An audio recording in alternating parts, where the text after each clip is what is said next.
Hey, everybody. This is a totally impromptu recording that I decided to do for the podcast and YouTube, based on some conversations that I've had lately, and then really kind of pushed over the edge by something that I saw on Facebook, completely unrelated to Starfish Social Club last night.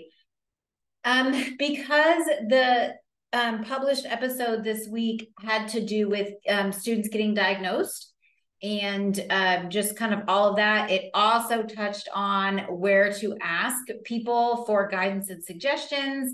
And we talked about how that isn't Facebook groups.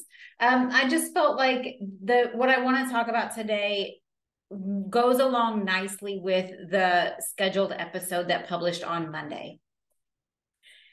I want to talk about why I feel like it's important that our kids know about their diagnosis or diagnoses.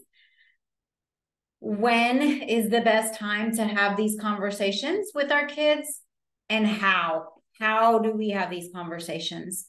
So that's what I want to talk about today. As I mentioned, part of it came from the episode that published on Monday, where we were talking about kids being diagnosed and why it's important. Actually, part of that episode that I edited out because I felt like I went on a bit of a ramble, which I am prone to do, is I was talking about what I have noticed from Facebook groups. I love Facebook groups. I think they provide a sense of community in places where you otherwise might not find it. I think they allow people to connect with other people who have similar interests, similar hobbies, similar life stories, similar families, whatever the case may be. I think Facebook groups are an amazing way to find other people who are like you, whatever that may mean. So I really love Facebook groups. I'm in a lot of them. Two things that I've noticed about Facebook groups is, one thing is that people will jump in and give their opinions and advice, even when the post they are commenting on at no point was asking for anybody's opinion or advice. And the second thing is that people will post asking for opinions or advice, but then never even acknowledge anything that anybody responds with. So I experienced the first one back in March. I took a solo trip to New Zealand and Australia for 4 weeks. And I posted about it in a group I'm in for women with ADHD because I was so proud of myself. I got the trip organized. I packed everything I needed. I got someone to come take care of Bean Kitty. I am on special nutrition. I had all my food ready to go. I had my mail put on hold. I had everything taken care of at Starfish for me to be gone for that long. I was doing 2 triathlons while I was gone. So I also was traveling with my bike and all of my race gear that I needed for these 2 races. I had 10 flights in total in the scheme of the whole trip. So I made this really long post in this group that I'm in about just how proud I was of myself. And I was, I did this and I did this and I've got this done and I've got this done. And it was just this kind of huge, like, I'm really proud of myself post. And so all kinds of, hundreds of other women in the group were liking and loving and congratulations, that's amazing. And just all of these comments and likes and loves. And then somebody commented and said, make sure that you keep your passport in the safe in your hotel room in both New Zealand and Australia. And I was like, first of all, I'm not at all concerned about the safety of my passport. Second of all, nowhere in my post did I ask anybody for safety advice. Like, nowhere. If that's what you took out of my post, I suggest that you read it again. So I didn't say that. but it was just interesting. And then a couple other comments came in similarly that were like, at no point was I asking anybody for any kind of advice or anything. I was just a celebration post. So that's when I started to realize that people offer advice and opinions even when nobody's asking for them. The second thing I noticed is that sometimes people will post asking for advice or opinions and then never even acknowledge everybody who's chiming in, trying to be helpful and supportive. Before I comment on anybody's posts, I will actually go back and look and see if the person who made the post is acknowledging what anybody else is saying. And usually the answer is no. They're not even acknowledging what people are saying. So then I just move on. I know that it's not even worth my time to try to be helpful because that person, for whatever reason, made this post, and then I don't know if they're reading people's comments and just not acknowledging them, or if they've just got their attention fixed for the day and moved on. I don't know. I just know that I don't need to spend my time on that. So that was part of what I cut out of the episode that published, but I think it's very helpful to the conversation that I want to have today. So I want to share what I saw on Facebook last night. I am in a huge Facebook group for business owners who are in a particular program with this particular coach. It is people from all over the world. It is a huge program. And so I really love that Facebook group because it's just such a great way to hear what people have going on, just business stuff. It's a great way to learn about, a lot of times people will ask, hey, does anybody in this group do this? And then you could, oh, I do that. Or, about a week ago, someone posted like, hey, let's get a subgroup of people who are in education. I'm in education, right? So it's probably one of my favorite groups from a business perspective. The course itself is monstrous. It's a huge course. I have not gone all the way through it, and I've been in this program for 3 years. Somebody posted last night saying that he's feeling really overwhelmed with all the content and everything that's in this course, and he finds himself just doing nothing. And he said that he thinks he's autistic. And today was kind of his push to go and schedule an evaluation because he thinks that's part of what's going on. And he asked if anybody else in the group was feeling autistic burnout from just the giganticness of this program. The first comment that came through, I saw this post pretty early after he had posted it. The first comment that came through was a woman saying, okay, so the point of his post, just to clarify, was that he was feeling really overwhelmed, and he was just kind of reaching out to see if anybody else was also feeling this way. So this is a person looking for community, right? He's looking to see, is anybody else feeling this way? Here's the first comment that came through. I just wanted to share what a developmental pediatrician once told me about one of my children. If you care at all about other people and you feel your life is fuller or better with others in it, you aren't on the spectrum. I don't know if this is true, but I just wanted to share. I about lost my mind.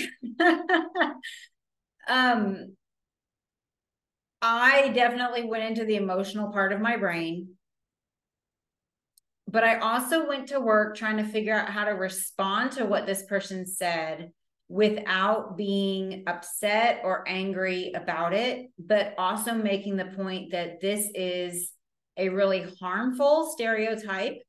It was a really inappropriate thing to say. There was no reason for her to make a comment about the validity of his potential diagnosis.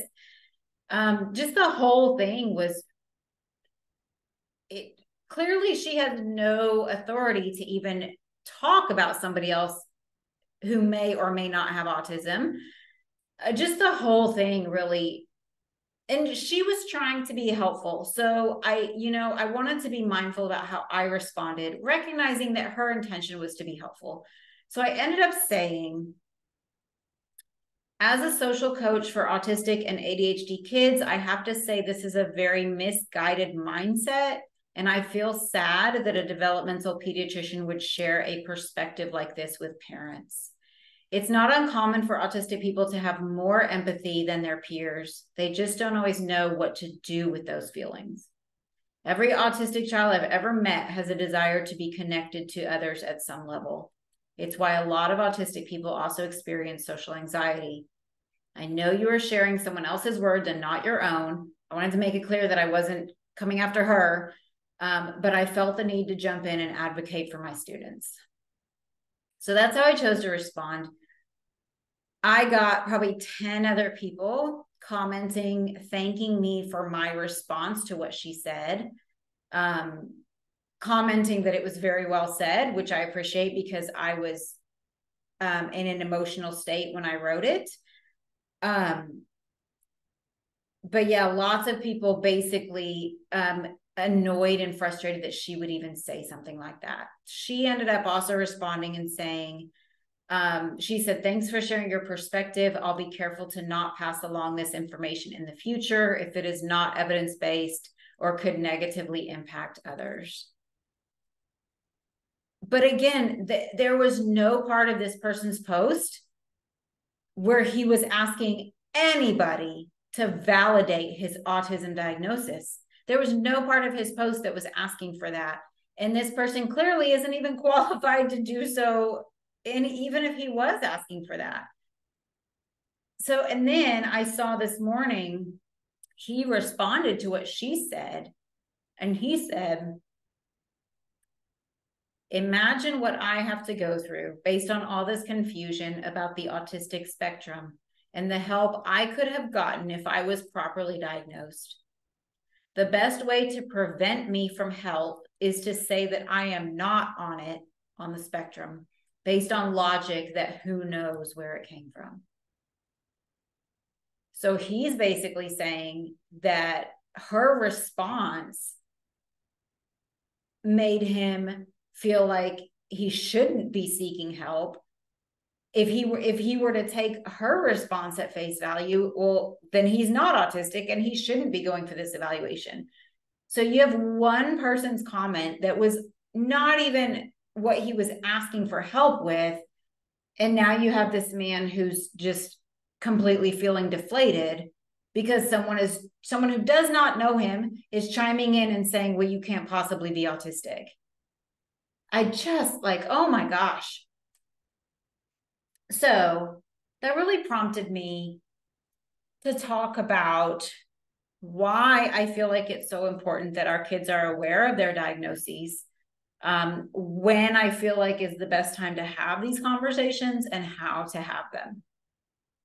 So let's start with why. If you don't know this about me, I was just diagnosed with ADHD a little over 2 years ago. ADHD is something that you always have. That's actually one of the requirements, is that you had symptoms as a child. So it's something that you always have. You don't develop it, which means I've always had it.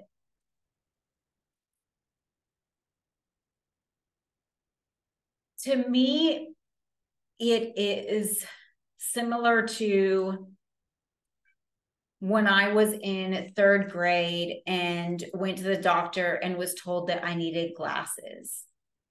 My vision was actually really poor and I needed glasses.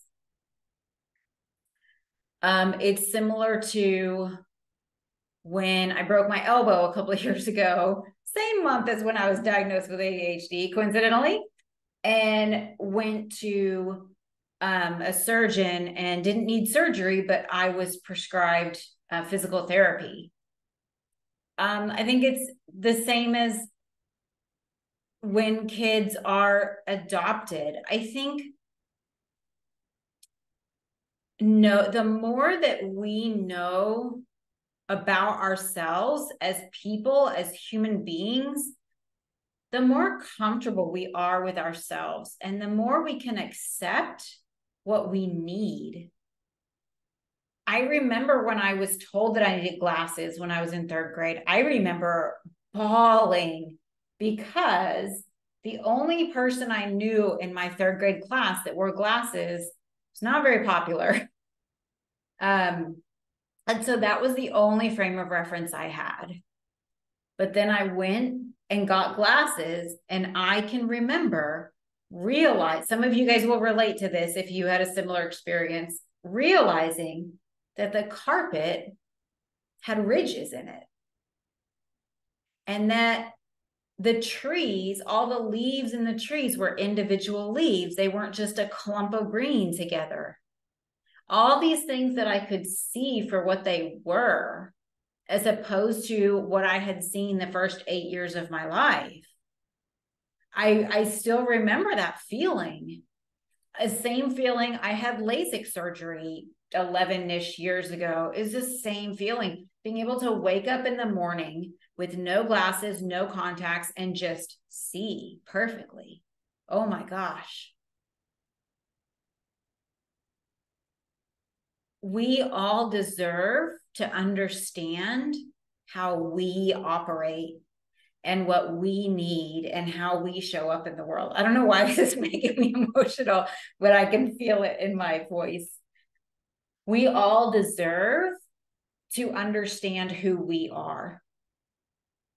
I cannot relate to being adopted. I don't have any personal experience with that, but I hear that a lot from people who are. It's very important to them to know who they are and where they came from. And it doesn't mean that they turn their back on their adoptive families. That's not usually what happens, but it's important for them to have a sense of identity. When you grow up differently, when you grow up with a neurodiversity, you know that there's something different about you. I've always felt different. My entire life, I felt different. You always feel that there's something different about you. And when you don't know what it is, you start to feel defective. You start to feel like, why can't I pay attention like everybody else can? Why do people keep getting frustrated with me? Why can't I read as well as everybody else? Why can't I make friends like everybody else can? Just throwing out things that I know affect some of my students. And we may think that they don't recognize it, but I'm telling you that they do. Why can't I control my emotions like everybody else?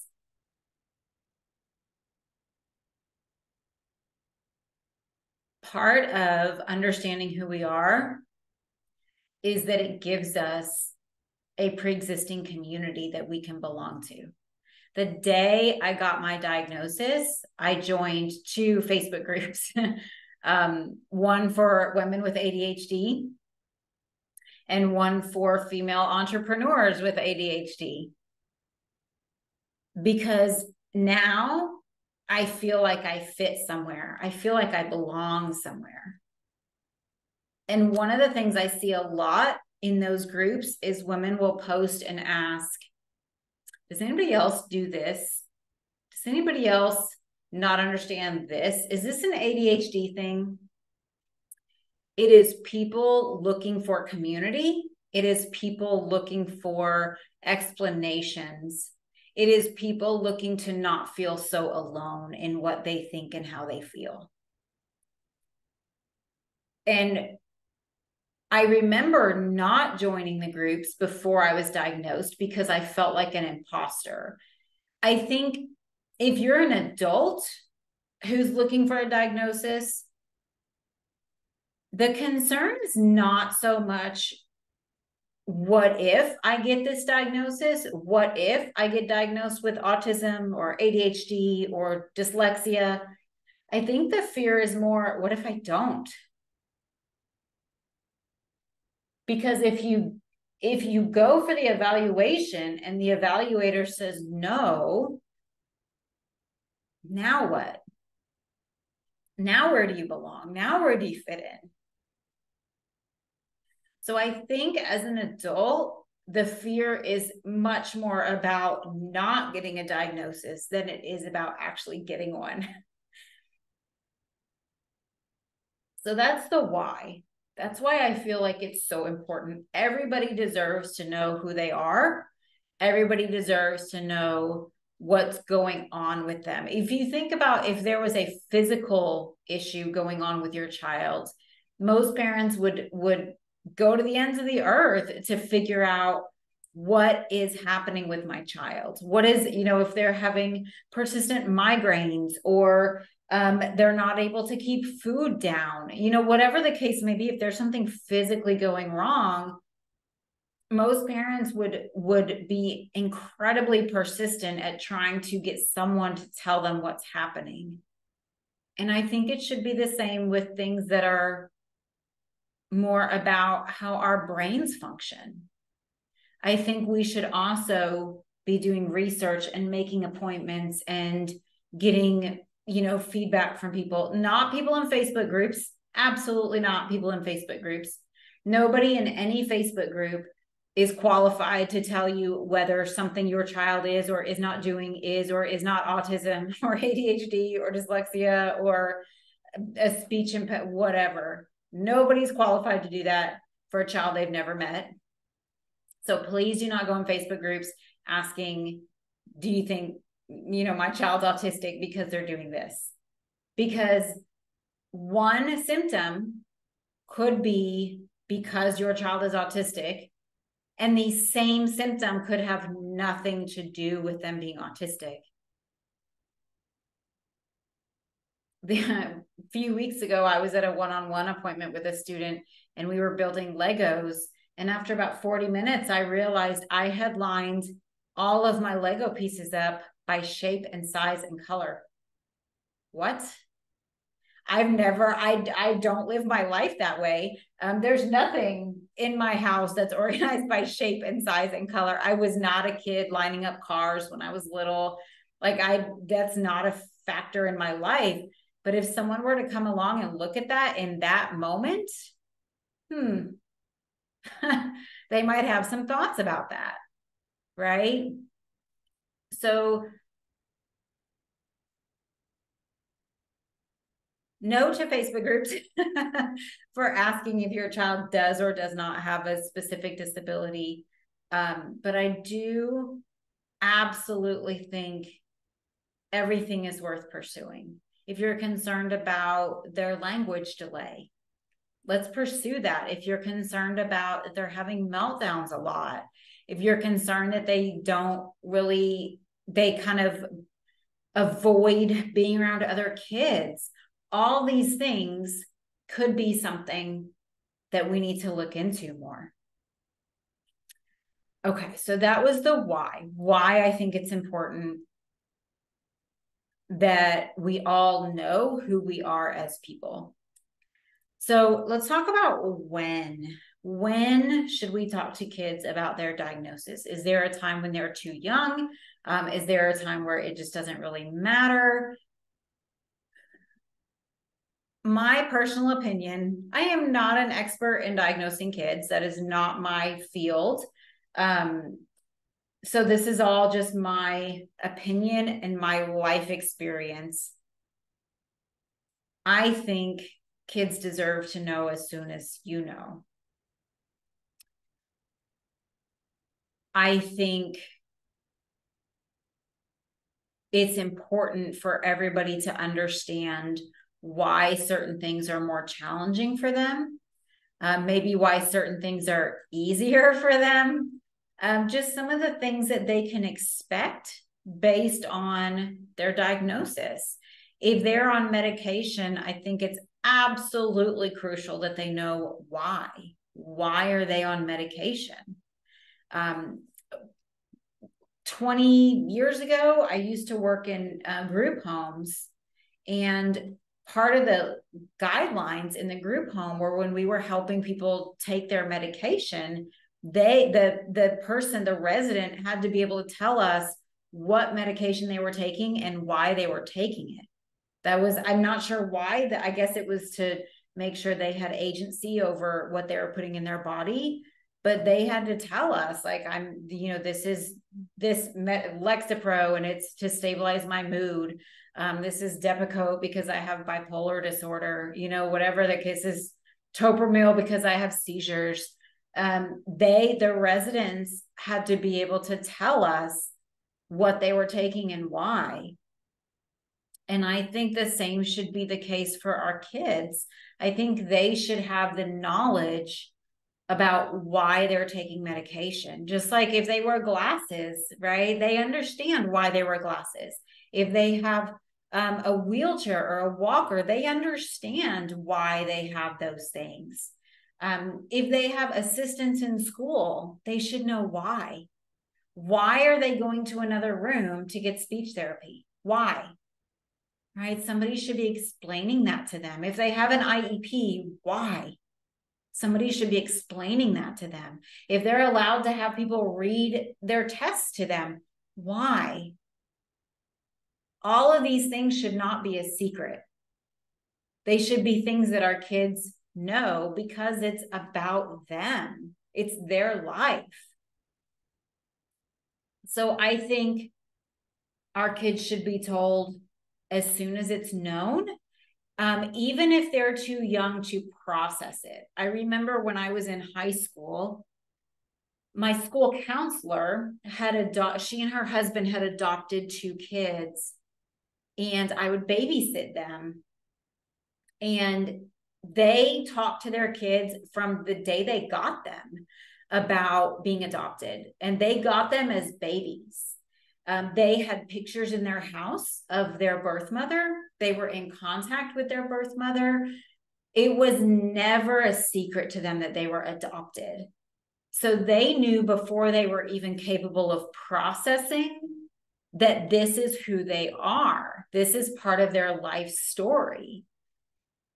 It was never a surprise or a secret to them.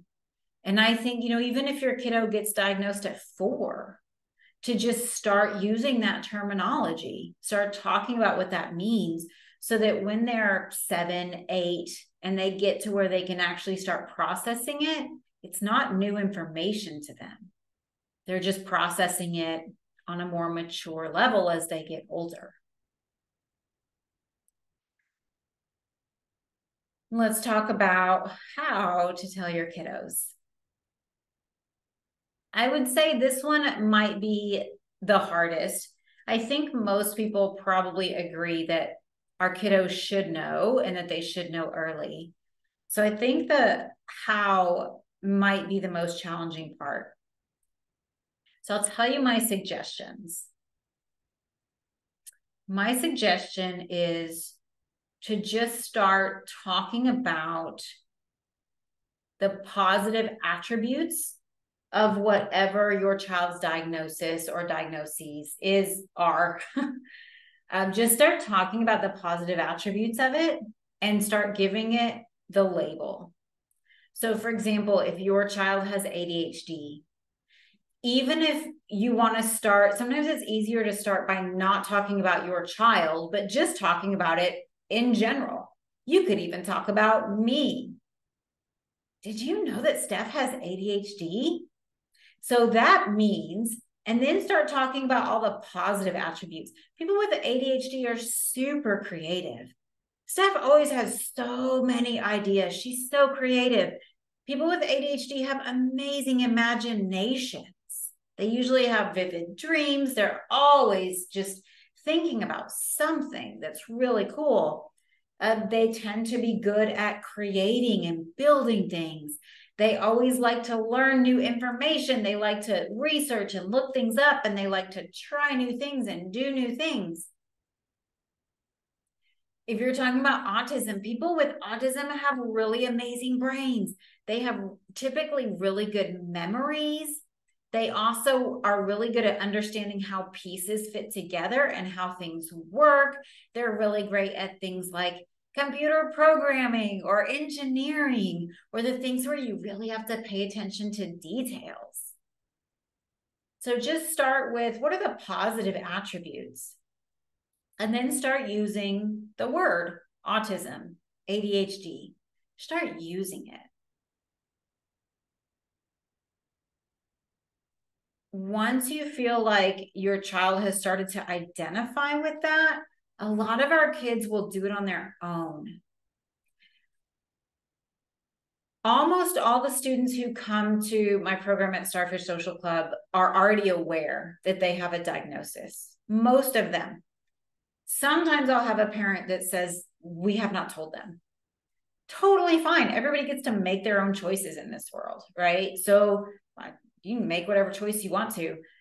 A couple years ago, I had a kiddo that came in. He was mid-elementary, and his mom said, he's diagnosed with autism and ADHD, but we have not told him.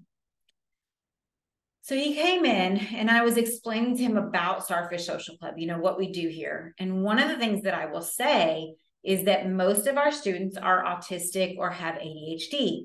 I say that all the time because if a child already knows that they have one or both of those, they feel like this is a place where they belong.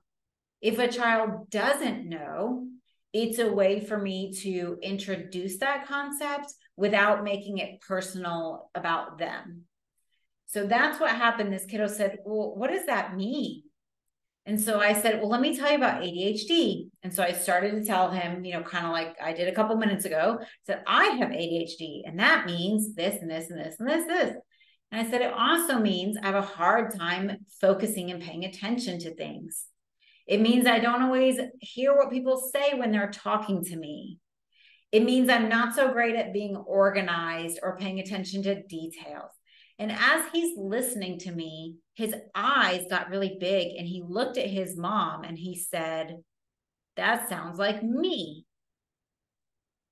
But when he said it with like a light bulb in his brain.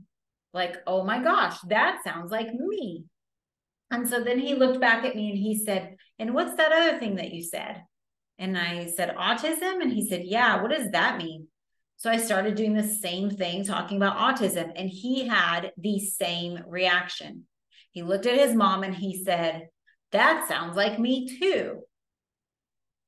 And so then I said, that may be a great thing to research and talk about when you go home. This kiddo already knew that he was feeling a little bit different. And once he was able to have some frameworks and some structure to put around it, he wasn't upset about it. He was actually excited to find out that there was a reason why his brain works the way that it does.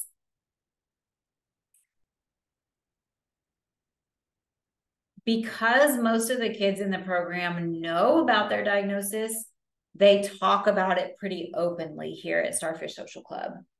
Sometimes they'll ask each other, are you autistic? Do you have ADHD? They'll ask each other. I talk very openly about having ADHD. There's one student who, anytime, I always acknowledge if I forget something or whatever, and he'll always say, that's because of your ADHD, even though sometimes it's not. But I just really love that he has made that connection, and it's not an excuse, but it's an explanation, right? He will talk about how he has a language disability. So it's really cool to hear the kids talk so openly about their brains. They find other kids who are similar to them. They also find differences, right? And we talk about that. We talk about how some of us process quickly and answer questions quickly, and some of us process slowly, and we need some time to think before we answer questions. And it's a great opportunity for everybody in the group to be patient and respectful. We talk about how some of us are able to have conversations pretty easily. And for some of us, having a conversation is a lot of work. And so it's another opportunity for us to just recognize how we're all different, and we can all be patient and respectful about that. I think that's everything that I wanted to say about that today. Just the importance of why our kids deserve to know if they have a diagnosis, when I think we should tell them, and how we can go about that. I would love to offer my support if you are in a situation where you would like to have a conversation like this with your kiddo and you're not really sure how. It could also be if there's an adult in your life that you suspect may be autistic or have ADHD, and you'd like to maybe bring that up with them as well, and you're not really sure how to go about doing that. So if that's the case with you, if you're in a situation similar to that, you are more than welcome to reach out to hello@starfishsocialclub.org. And we'll see if we can find a time where we can schedule a 30-minute just kind of session where I can support you in having this conversation with your kiddo. I can help you have the conversation with your kiddo. I can facilitate the conversation. I can support you if there's an adult in your life that you want to have this conversation with. I just think this is a really important conversation that anybody who learns or thinks differently deserves to have sooner rather than later. So thank you, everybody, for listening, watching, participating in this. Love you guys. I'm glad that you're here, and I'll see you again next time.